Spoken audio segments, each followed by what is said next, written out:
City of 1000 colours అని పిలుస్తారు Kazakh లో ఉన్న ఈ ఆల్మాటీ సిటీని. మీరు స్ప్రింగ్ టైమ్ లో చూడగలిగితే గనక సిటీ మొత్తం కూడా రకరకాల ఫ్లవర్స్ తోటి డిఫరెంట్ షేడ్స్ లో చాలా చాలా అందంగా కనిపిస్తుంది. ఆ టైంలో ఆల్మాటీ సిటీ మొత్తం మీద కూడా 1000 కలర్స్ ఆఫ్ ఫ్లవర్స్ ఉండేలా చూసుకుంటారు వీళ్ళు. సిటీని అంత బ్యూటిఫై చేసి చూపించడానికి వీళ్ళు తీసుకునే శ్రమ కూడా మామూలుగా ఉండదు అనుకోండి.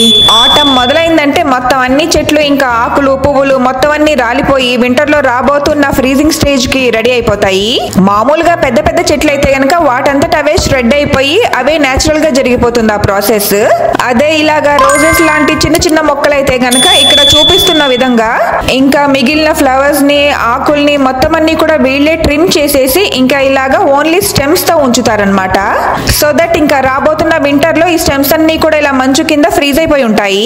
మళ్ళీ వింటర్ అయిపోయి ఇంకా స్ప్రింగ్ స్టార్ట్ అవుతుంది అనగా 1-2 ప్లేసెస్ కాదండి, సిటీ మొత్తం కూడా వీళ్ళే ఇలాగా బుజ్జి బుజ్జి మొక్కలన్నీ తీసుకొచ్చి సిటీ మొత్తం మళ్ళీ కలర్ఫుల్ డిఫరెంట్ ఫ్లవర్స్ ప్లాంట్స్ తోటి నాటేస్తారు.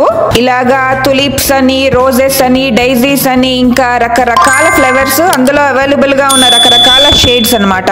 ఏంటి ఇంకా ఈ బుజ్జి బుజ్జి మొక్కలన్నిటిని నాటి ఇంత కలర్ఫుల్ గా చూసుకునేది గట్టిగా 3-4 నెలలే అనమాట. బట్ ట్రస్ట్ మీ, స్ప్రింగ్ లో మీరు గనక ఆల్మాటీ సిటీ చూస్తే the most beautiful and colourful city అనమాట.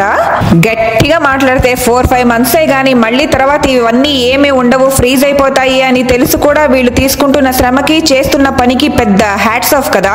బ్యూటిఫికేషన్ ఆఫ్ సిటీనే వీళ్ళ మెయిన్ మోటివ్ గా పనిచేస్తూ ఉంటారేమో, అందుకే ఇది చాలా పెద్ద విజిటర్స్ అట్రాక్షన్ అయింది. అలాగే సిటీ ఆఫ్ 1000 కలర్స్ కూడా అయింది. సో మీలో ఎవరైనా ఒకేసారి 1000 రంగులు చూడాలనుకుంటే గనక మీరు రావాల్సిన సిటీ ఆల్మాటీ. ఇంకా ఇలాంటి విషయాలు కజాక్స్తాన్ కబుర్లు బోలెడు చెప్తాను. సబ్స్క్రైబ్